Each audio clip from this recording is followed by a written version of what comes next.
everyone, this is group 2 made of Akum Pamela and Fon Pricilia, presenting unit 2 titled Historical Development of Schools of Management Thought. The course code is 504, a course titled Introduction to Educational Administration and Planning, supervised by Dr. Ebert Frederick Ashu.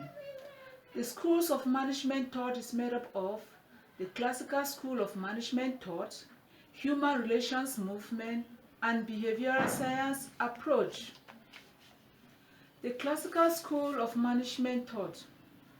Under Classical School of Management Thought, we have the Scientific Management by Frederick Taylor and Administrative Management by Fayol. The Scientific Management under Taylor is concerned with the idea of increasing productivity in the organization. This can be done according to Taylor through the systematic study of work methods to improve efficiency. This theory is also related to the Cameroon education of today in that for the head teacher to have a good result in his or her school, he or she needs to set desired standards of school production. That is through the provision of teaching and learning methods, qualified teachers, and instructional materials. He also came up with some 4 great principles like the scientific development of one best way of doing a job, the scientific selection of workers to do the job. After looking for the best way, he came up with what? The selection of workers. The next one is the scientific education and development. He thought that after selecting these workers, what do we need? You need to give what? The education to these people. You have to educate them on how to carry on the work. The next one is cooperation between management and workmen. These people cannot work in that organization without cooperation. So they need to cooperate so that they will yield great production in that organization. The administrative management theory. It focuses on the management process and principles of management. Fayol and a management practitioner argued that management was a universal process consisting of fractions, which is termed planning, organizing, commanding, and controlling. The administrative theories concentrated on the upper level of administration and worked downward, unlike the scientific management that works from individual to the upper level. According to Fayol's theories of administrative management, it holds that administration of all organizations, whether public, private, large, small, all requires the same rational process of function. The school of thought focuses on the organizational requirement and institutional elements of administration. We now move to the human relation movement theory. The main proponent of this theory is Mary Parker Follett. This perspective focuses on the people and their relationship in the organization. This theory states that if people's social and psychological needs are met, it will motivate them to greater productivity. Just like in our school of today, if we the teachers will motivate our pupils, they will perform well in their education. We move to the behavioral science approach. The proponents here are, we have Chester Barnett and Herbert Simon. Behavioral science approach focuses on the behavior of the workers in a social working environment.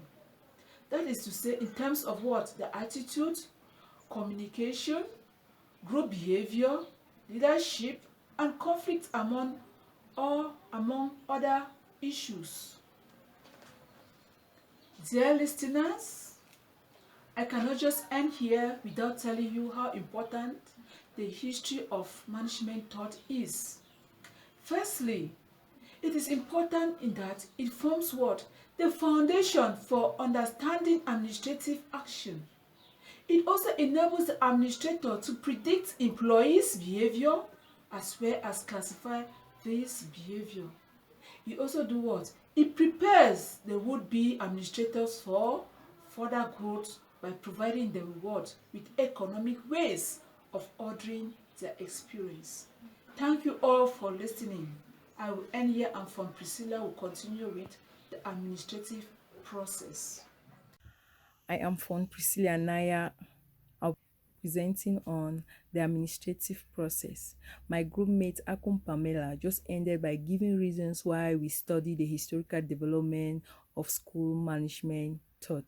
One of them, which is that it informs the foundation for understanding administrative and management actions.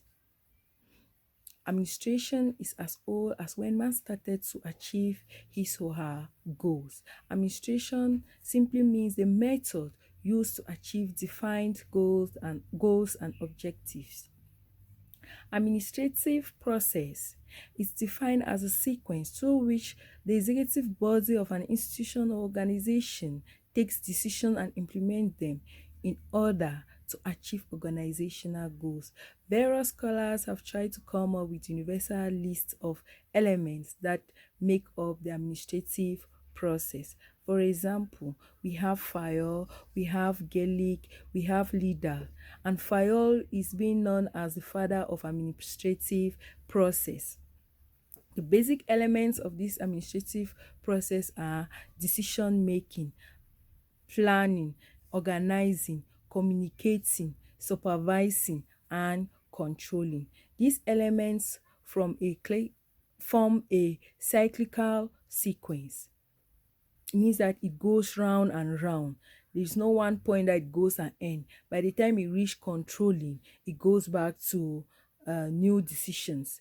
So these elements form a cyclical sequence. We are going to briefly examine the various elements. We'll start with decision making. Decision making is the heart of the administrative process.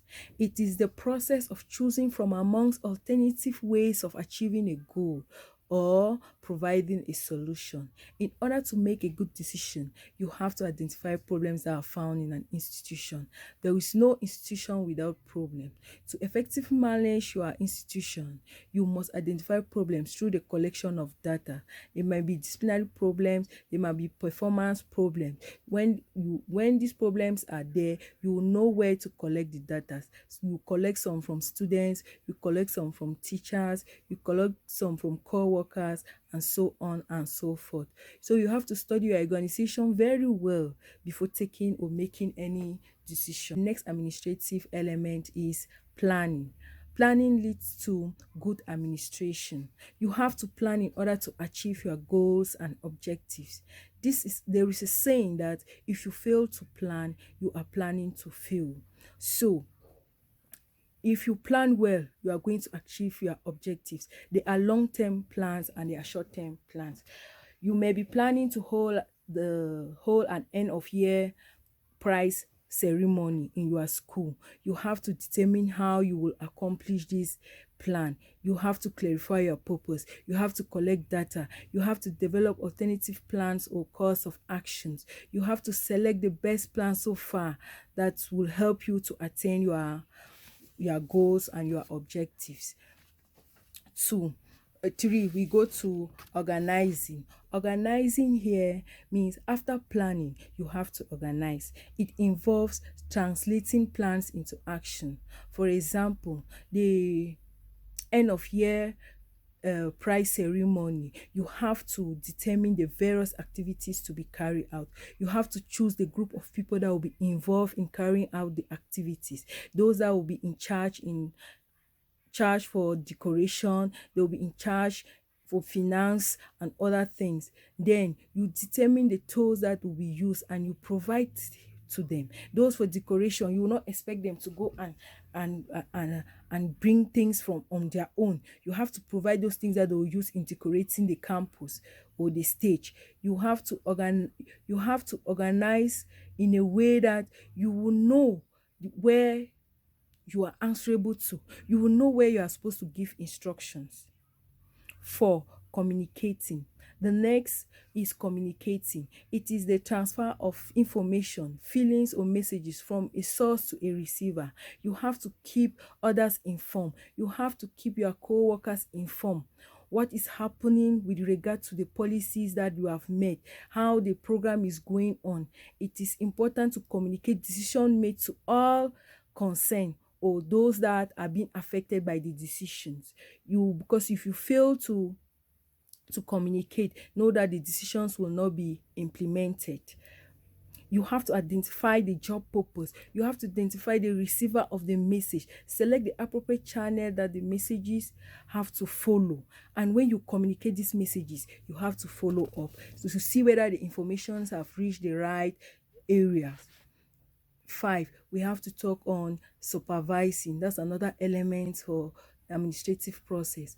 As the staffs are communicated with the decisions arrived at and are organized into various activities, you have to supervise. It means that when you communicate these decisions and they reach where they are supposed to reach and the people are carrying out what they are supposed to carry out, you have to do what? You have to supervise their efforts. In this process, you have to guide the day-to-day operation of their organization. You have to coordinate, you have to direct, you have to stimulate the workers and their efforts.